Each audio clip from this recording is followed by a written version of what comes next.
Hello, you're welcome back to my YouTube channel. You're welcome back to Immigrant Voices and Victories, where we celebrate the personal journeys of immigrants who have crossed the oceans, who have faced challenges, and they've succeeded in their professional career, or they've succeeded in whatever they're doing. And we've been talking with Joan. I got it right this time. Joan, not Joanne. We've been talking to Joan about her personal journey as an immigrant in the UK. It's been awesome. So if you've not seen part one, you don't want to miss it. You need to go and watch it. If you've got teenagers, or if you've just come to the UK with your teenager, or you've got students who are preparing to go to sixth form, preparing to go to university, her testimony is mind-blowing. And I think in fact, that video should go viral. It's just about telling the world about what God does for us as Christians, that everything we do in life is not just about us, it's just about God showing himself in every bit of our life. And so you're welcome to part 2. If you're new to this channel, come and subscribe, like, and share. She's Love Qualified on YouTube. So go find her. I'm going to be sharing her link as well in the description section. So where we stopped was when we're talking about the messages that are important to you as an author. And I just thought I should add that how has your Christian faith affected your perspective as an author? Yeah, so because I write Christian fiction, so Christian fiction romance, my books are always about Christian characters who are relying on God to lead them like on a daily basis, characters who pray, characters who talk about God, Jesus, and just make decisions based on what the Bible says and what God says. So the Christian faith is really integrated into the story. It's a huge part of the story, as in if you take out the Christian themes in my stories, and the book would not be what it is. So it's not just something that's just sprinkled in. It's actually a very core part of all my books. So that's something that you're definitely going to expect, because my motto as an author is to share God's love one word at a time. So I always aim to make sure that the themes of all the books, no matter what the story is, it always points to the sovereign love of God. So I love God, I love Jesus. He is a huge part of my life, like he's my everything. So I always try to incorporate that into the stories hugely. So I do write about lots of different themes. I don't shy away from deep themes. So in my first novel, I tackled things like mental health problems. So you'd find themes of anxiety, depression, there's references to suicide and different things like that, but also how God's love shines in that darkness, because the world that we live in today is quite dark. Although it explores themes like that, it always points to the light and the goodness that we have in Christ Jesus. Tell us, how on earth do you balance all of this? Being a physician associate, being an author, how do you even do it? Yeah, so it's an interesting question that a lot of people always ask, like, how do you make time to do all these things? I have a colleague at work who is also a writer who is starting off, like she's going to be publishing her first book this year, and she's always asking me, she could like, Joan, how do you write? Like, how do you do all these things? Like, do you sleep at all? Are there any things? Tell her, well, I mean, the more you do it, because I've been publishing now since 2018 by God's grace, and the more you do it, the more you get into sort of like a rhythm. You know what works for you and what doesn't work for you.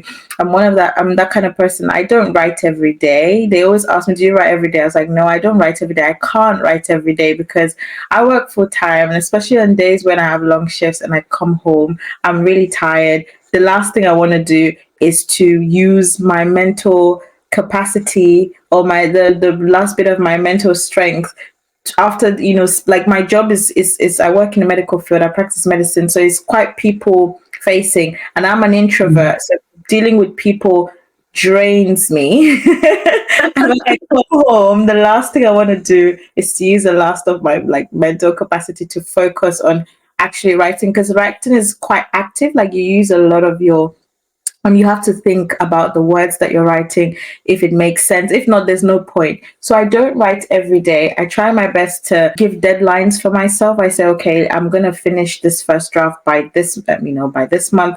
Or I always make a plan at the beginning of the year. I set deadlines for myself from January to December. So I always reevaluate. If 3 weeks have passed and I haven't written anything, I go back and be like, okay, you need to do something about this, and you need to write, because if not, you're not going to meet this deadline. Or is it a matter of tweaking that deadline?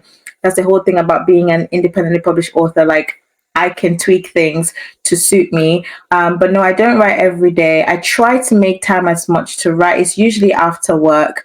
I wouldn't be waking up like earlier before work to write. Like, I can't do that. I don't know. I'm not that kind of early morning person. It's usually after work or on my off days or during the weekends. And like I said, I try and make deadlines as much as possible. So I just try to create time to do it. And God just gives me the strength, really. And just accountability. My husband is very supportive. I always tell him to hold me accountable. And yeah, he's just very good that way with supporting. He's not a writer. He doesn't he doesn't know anything about it, but he does a very good job with like pushing me and encouraging me when I feel discouraged. So yeah. I watch your YouTube channel. You were talking about your first quarter, your second quarter. I'm like, oh my God, I love this. I only do that at work, not not my personal life. So talking about your career, or talking about what you do as a physician associate. So what's your day like? What's your life like as a physician associate and an author, basically? Well, so if it's a day that I work, because I work 4 days a week, and I have like a Wednesday off, my days are a bit longer. So I usually start Okay. I'll start at 8 and then I'll finish at 6. So it's a bit of a long day. So I'm out of the house by 7, and then I probably won't get home because I finish at 6. I probably won't get home until like after 7 again. So that's 12 hours out of the house. And when I Wow. get home, I just relax and have something to eat. And then it's usually in that time in the evening where my husband is home. We try to do something together, spend time together. I usually multitask, and I feel like that's something that really helps me, because I know some people who cannot write if somebody else is talking, or if the movie's playing or something. They have to be in absolute silence to write.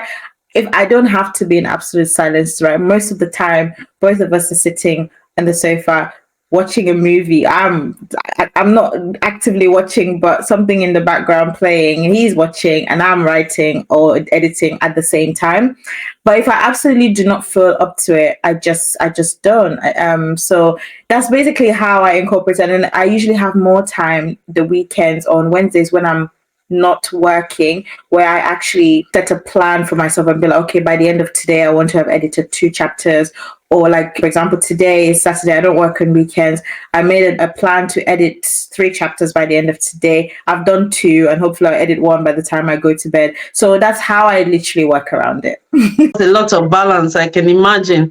Yeah. And yeah, as an entrepreneur now, as a wife, as an author, as a physician associate, kudos to you, sis. And yeah, sent in business, like what I have on me here, it says sent in business, fulfilled in every good work. And thinking about this interview, I was like, oh, what other day can I wear this shirt that was given to us by our wonderful mentors, Bishop Bob Alonge and Mom, Reverend Teju. So that's who you are. You're sent in business and you're fulfilled in every good work. And I'm so excited about how God has really given you the grace to be able to balance all of this. So let's talk about your book, your project, and what inspired you with all these books. And thank you. Yes. yeah. So at the moment, I've published 5 books by the grace of God. The first one, like I said, was published in 2018, and that first one is called Outpourings of a Beloved Heart. I actually have it here.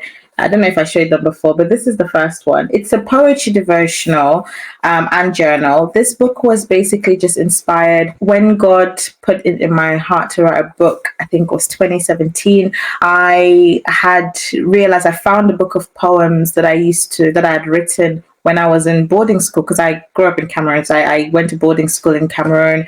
I used to write poems. I used to journal a lot when I was there. It was one way of expression. Like sometimes when I didn't know the words to pray and things like that, I would journal and I would write these poems. And I found these poems I'd written when I was younger. And when I was thinking, okay, how can I put these poems together in a collection, that all the poems were about God's love? And so I put them together in a collection, made it into a devotional where you had like meditation as well, affirmations, and then some journaling prompts. And then I don't know how I did it, because I was still in university. I knew nothing about publishing before this. I didn't tell my parents I was writing a book instead of studying. I still graduated with a first class though, so it didn't by God's grace, it didn't deter me from my studies, thank God. But I didn't tell anybody I was writing the book. It's just something that God enabled me to do. I just did it. And then I did lots and lots and lots of research about how to publish a book on Amazon. I watched lots of videos and I did it and I published it. And when I published it, I showed my parents, and then my parents were so happy. I was like, oh my gosh, you published the book. But that was how God gave me the idea to publish the first one. And then many years later, I think in 2021, that's when I published my first novel. I had been writing the novel since 2017, but I had no prior experience in fiction writing before then. That story was actually inspired. If you watch the first part of this interview, I talked about my journey into my professional career. When I was going through those ups and downs, I did ask myself a lot of questions about questioning God's character, questioning God's love for me. And the first novel was actually birthed from that experience. So it just follows a character who is also going through tough times, asking God tough questions like, why do bad things happen to Christians? We say that we follow Jesus and we love him and we serve him. Why do we still have to go through trials and tragedy and deal with all of these things? It deals with, like I mentioned before, some mental health topics like depression, anxiety, and lots of other things, and just how God's love plays into that. It's a book of my heart, because I know that it didn't initially start that way. I didn't plan to include all of these deep, like really deep themes into it, but the more I wrote it, God just really inspired me to write those stories. For my first book, I feel like I really went there with like tough questions that a lot of, I'm sure, us as Christians, at some point in our lives, we would have asked ourselves questions or tried to, ask God questions, really. So it just tackles things like that. So it's this first book, which is called The One Who Knows Me. And it has a companion devotional as well, which is called The God Who Knows Me. Basically, the devotional it's just a chapter by chapter devotional, and then it has meditation and prayers and affirmation and a journaling prompt. Then the second book, I always say, is heavily inspired by the love story between myself and my husband, although story, because the characters are very different. But it follows a Nigerian doctor who's working in the US and who meets another Nigerian nurse. The guy is Yoruba and the girl is Igbo, and basically just tackles some themes such as rejection, like dealing with rejection, dealing with you not believing in the abilities that God has given you, and how we can sometimes self-sabotage. God might be opening doors for us, but because we doubt the abilities and we doubt God's promise, we actually block our own blessings. We don't go for what God is to do, and different things like that. It tackles things like tribalism in the Nigerian community or in the African community as a whole. It's a bit more lighthearted story compared to the first book, which has deeper themes. This is what it looks like. It's called The One Who Loves Me. So I really love this. It's my favorite of the three, but I'm not have to be.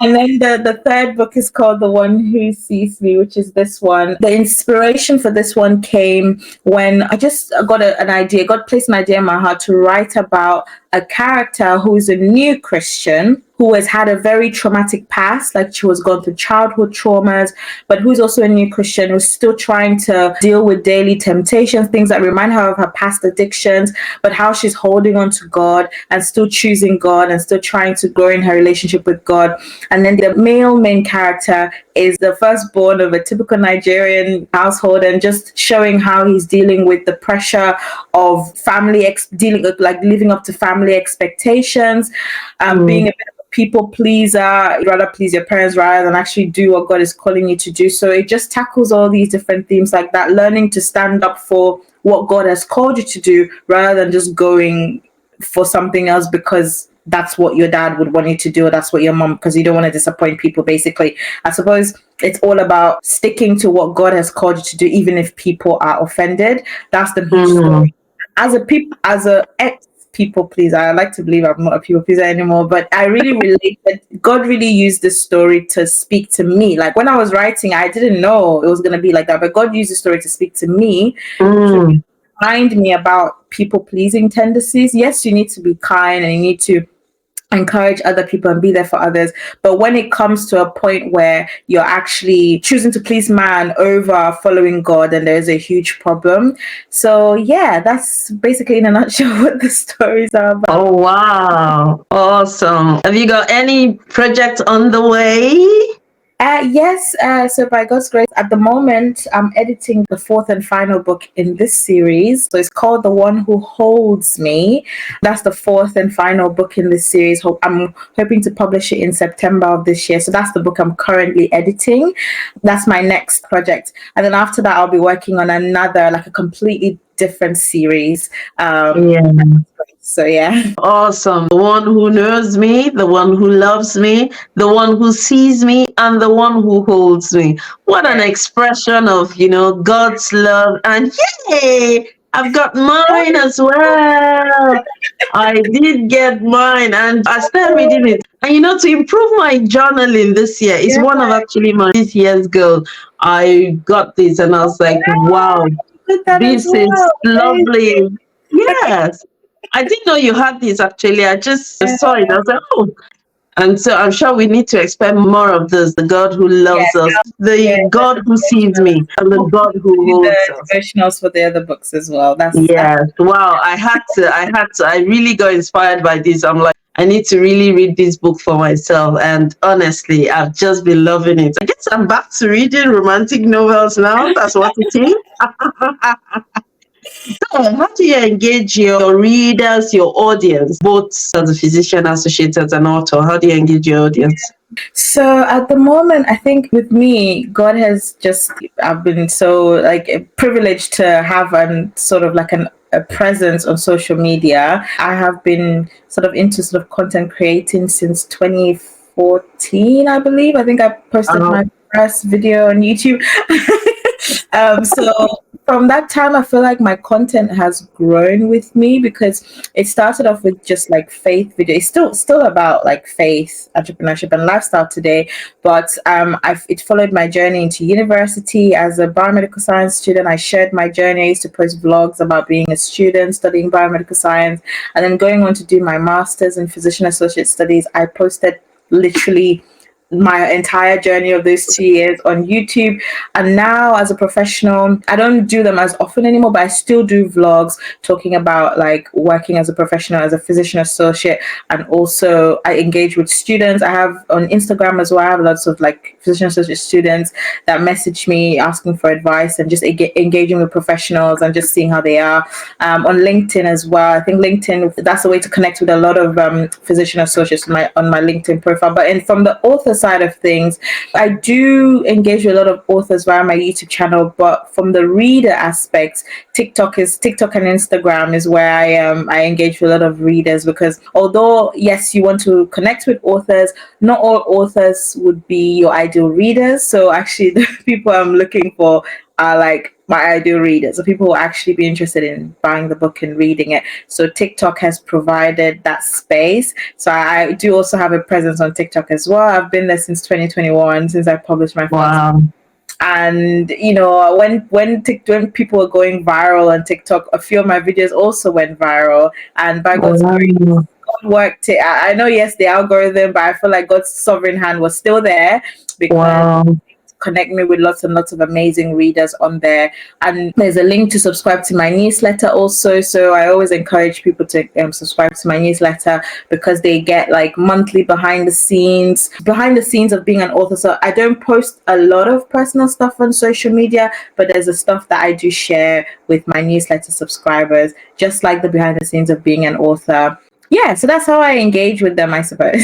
Yeah. Oh, wow. Awesome. So take this moment, go find her on YouTube, Love Qualified. She's on Instagram, she's everywhere. And yeah, drop her a review. Order the book because Yes. all the links to the books, they are going to be in the description section. And yeah, just encourage a saint in business. Why not? Fulfilled in every good work. Awesome, awesome. So I've so much enjoyed this interview, and it's one interview I really didn't want to end because it's just like we're on the Love Qualified channel, with Joan just chatting away. Yeah. All right, awesome. So, what advice would you give to aspiring authors, especially people who are trying to juggle between their careers and writing? What would be your advice? Yeah, so it can be really difficult to find the perfect time to start writing a book. I've met a lot of people in the past who've heard that I've published like multiple books, and one of the questions they always ask is like, how do you find the time to actually write this book and put things into place to publish it? I suppose the first thing you have to ask yourself really is, do you really want to do it? Like, is this something that God has put in your heart to do? And if you want to do it, then you have to make time for it and you need to make a plan. There's never going to be the right time to do something. Mm-hmm. There's never going to be a perfect time. Well, let me say perfect. There's never going to be a perfect time. The conditions might not always be perfect, but you just have to be intentional. I think intentionality really and self-discipline comes into play to really put those actionable steps. And like I said, what helps me to do what I do is the fact that I'm a planner. I like to plan, although ultimately God is sovereign, but I like to have some sort of direction. Yes, things happen and I have to tweak things and I end up not doing things. That's fine. But I don't like to just walk without, knowing where exactly I'm going and stuff. So I like to put plans in place to sort of help me, so I know that I'm working towards something, working towards a goal. So if you want to publish a book, you can start now, even if it's just starting with research. How to publish a book? Where do I start? What am I going to write about? Who is my ideal reader? Like, what's the audience? Like, even if it just starts with research and you're making notes, those are still actionable steps. Even if it's just like brainstorming ideas of like what exactly your book is going to be about, just doing like a word vomit, like you call it, just like everything on the page, that's still an actionable step. And it's you start from somewhere, and then outlining, like, can you put everything into chapters? Like, do you need to speak to somebody to get more of an idea? Do you need to have a book coach? Do you have somebody to help you with hand in hand? Those are all steps that you can put in place to, if you don't actually write down those steps, like write the vision down, and you don't actually put those steps into play, you're just going to be sitting around for years and twiddling your thumb and nothing is going to be progressing. So even if it's just 15 minutes a day that you're going to dedicate to whatever it is, it doesn't have to be writing. Like I said, it could be planning, it could be researching, it could be watching a video, it could be taking notes. It doesn't have to be every day, but it's about being intentional. I think being intentional, self-discipline, and accountability. Don't be like me when I was trying to do it all on my own when I was doing my first book. But I feel like actually when you have other people around you, it's important that it's people that would support your dream, that support what God has called you to do, not people who are going to discourage you, because that's just going to make you to just stop altogether. So it needs to be people who actually understand the vision as well, who are going to pour into you and encourage you when things get tough. Because let me tell you, being a writer and an author is a very tough and challenging sort of path. So you need accountability, you need people around you who will encourage you. Like I said, there's no perfect time to start. It's all about taking those steps, being intentional, and having good accountability partners, really. Wow. Get a support system, get an accountability partner. And before you know what's going on, your book will be the next we will be reading. So get on with it. Yeah. So, speaking of that, looking back, what did you wish you knew in your journey, both as an author, as an immigrant, as a physician associate? Looking back, what are those things you really wish someone had told you? What lessons do you think you've learned and you wish? Yeah, I mean, I know that you hear a lot of things about us being able to do all things through Christ who strengthens us, no matter how difficult the circumstances may be. But what I wish, not that I wish I knew, because I knew it, it's just that I didn't believe that God could use someone like me to make a huge impact. I didn't believe Mm.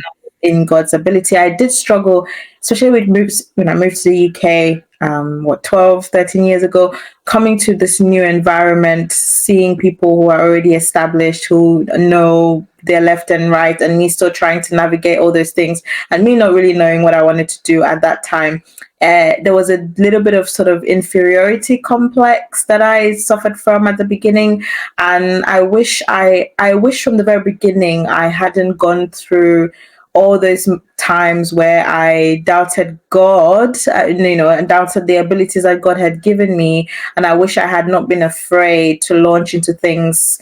Like, I wish I had launched into things sooner and I hadn't taken me time. But anyway, I'm still where God wants me to be. But that's one thing that, looking back, I wish I had just trusted God from the very beginning and saved myself, heartache and everything.